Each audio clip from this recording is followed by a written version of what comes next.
Так, саламатсыздар ма, балалар? 464 есептен бастап шығарайық. Натурал санды жай бөлшекпен бөлімі бірдей жай бөлшек түрінде жазыңдар деген мына жерде. Ол үшін алдымен бізде бірінші есепке қараймыз.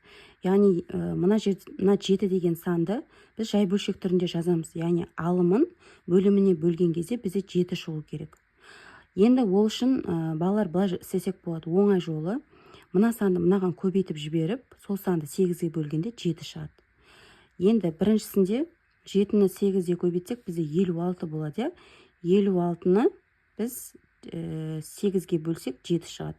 Бұл және 5-тен 8. Екеуі тең болды. Ал екінші есепте 9 және 4-тен 1. Бұл жерде 36 бөлінген 4 болады. 36 4 бөлінген, екеуінде бөлімдері бірдей болды. 36-ны 4-ке бөлсең 9 шығады. Енді дәл осылай үшінші есепте де шығарамыз. 7-тен 3 және 4.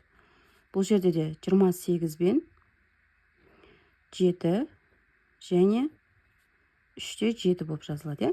Келесі төртінші есепте 9 алымы 9 бөлімі 10 және 8. Бұл жерде 80.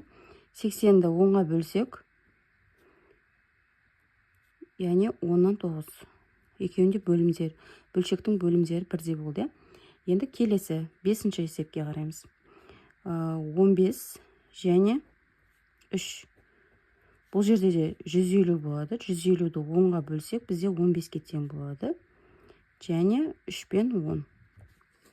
Бөлімдері бірдей болды. Келесі 6-шы тапсырмада 20 және 3-те 8. Бұл жерде дәл солай көбейтетін болсақ, бізде 160. 160-ты 8-ге бөлсек 20 және 3-те 8 болады. Келесі бізде 7-ші тапсырмада 9 және 5-те 12. Бұл жерде де мынаған көбейт жерсек, бізде 108 болады. 108-ді 12-ге бөлеміз, және 5-те 12 болады. 8-ші тапсырмада 7-де 11 және 3 деген. Бұл жерде 33-ті 11-ге бөлеміз, және 11-ден 7. Яғни мына бөлімдері бірдей болып келді. Ең оңай жолы бізде мына саннаған көбейте салдық, сосын 8-ге бөлген кезде сол санның өзі шықты, балалар. Балалар 465-ші тапсырма. 465-ші тапсырмада бізде былай деген теплородтың ағыспен жүзгендегі жылдамдығы 35 км/сағат, ал ағысқа қарсы жүзгендегі жылдамдығы 29 км/сағат деген ағыс жылдамдығын табу үшін осы екі жылдамдықты азайтып 2-ге бөліп. Ол үшін біз бірінші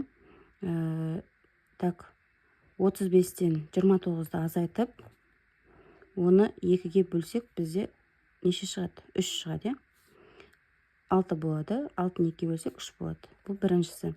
Екіншісінде 35, яғни меншікті жылдамдығын тапқан кезде 35-тен 3-ті азайтсақ, бізде 32 км/сағат шығады. Так, саламатсыздар ма, оқушылар? 466-шы тапсырманы талдайық. Бұл жерде балалар бізде біткен бөлшектерді қысқартып, оларды ең кіші ортақ бөлімге келтір дегенді. Бірінші тапсырмада қарасаңыздар, 18-де 30 және 15-де 18 деген.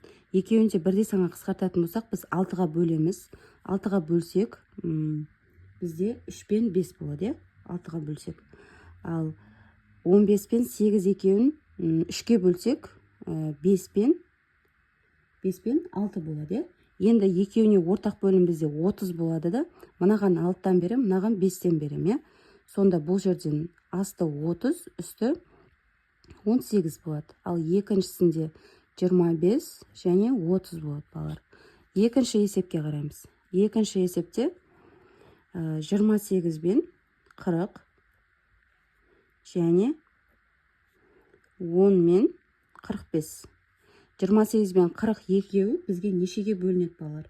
Бұл екеуін біз 4-ке бөлсек болады. 4-ке бөлсек 28-ді 4-ке бөлсек 7 болады. Ал мынаны 4-ке бөлсек 10 болады. Енді және 10 мен 45 екеуі 5-ке бөлінсе 2 болады. Мынау бізде 9 болады.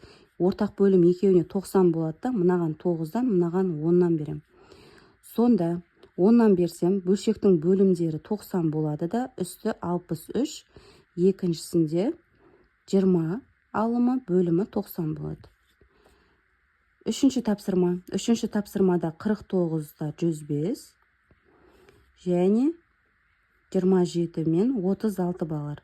Бұл жерде де бірдей санға бөлінеді. Бұны екеуінде 7-ге бөлеміз. Екеуін 7-ге бөлсек, алымы 7 болады. 49 7-ге бөлсек, 105-ті 7-ге бөлсек, 15 болады. Және 27 мен 36 екеуі бізде қаншаға бөлінеді? Қаншаға бөлсек болады екеуін? Екеуін мен 9-ға бөлсем болады. 27-ні 9-ға бөлсем менде 3 және 4 болады. Екеуіне ортақ бөлім бізде 60 болады. Мынаған 4-тен берем. Мынаған 15-тен берем. Енді екеуін көбейтем. Сонда мынау 28 бен 60 және 45 бен 60 болады балар. Енді 4-ші тапсырмада 60 және 90 жерде алымы 50 болады. Енді бұл жерде екеуі де 30-ға қысқарып кетеді. Біріншісінде төбесі алымы 2, бөлімі 3 болады. Мына жерде екеуінде қысқартып жібереміз. Қысқартып жіберсек, төбесі 3 болады. Асты 3-ке бөлсек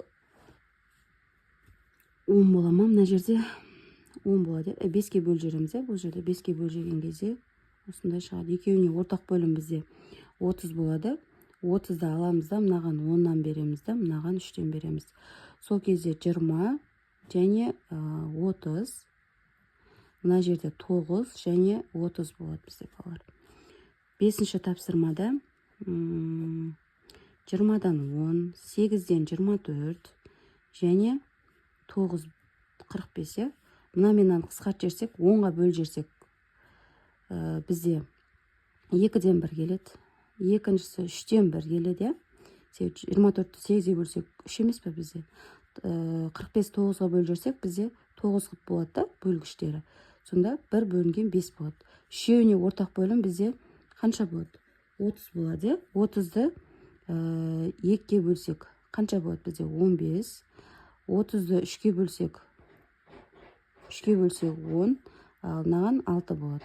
Сол кезде 15 бөлінген 30, 6 төбесі 6, асты 30 және мына жерде төбесі 10 және 30 осылай қалады екен. 6-шы тапсырмада дәл солай. 22 алымы 22 бөлімі 24 пен 30 және 27 мен 36 балар. Бұл жерде де дәл солай. 2-ден 1, 5-тен 4 және 3-тен 4. Бұл жерде де ортақ бөлім 20 болады. Мынаған 10-нан, мынаған 4-тен, мынаған 5-тен бер жерім.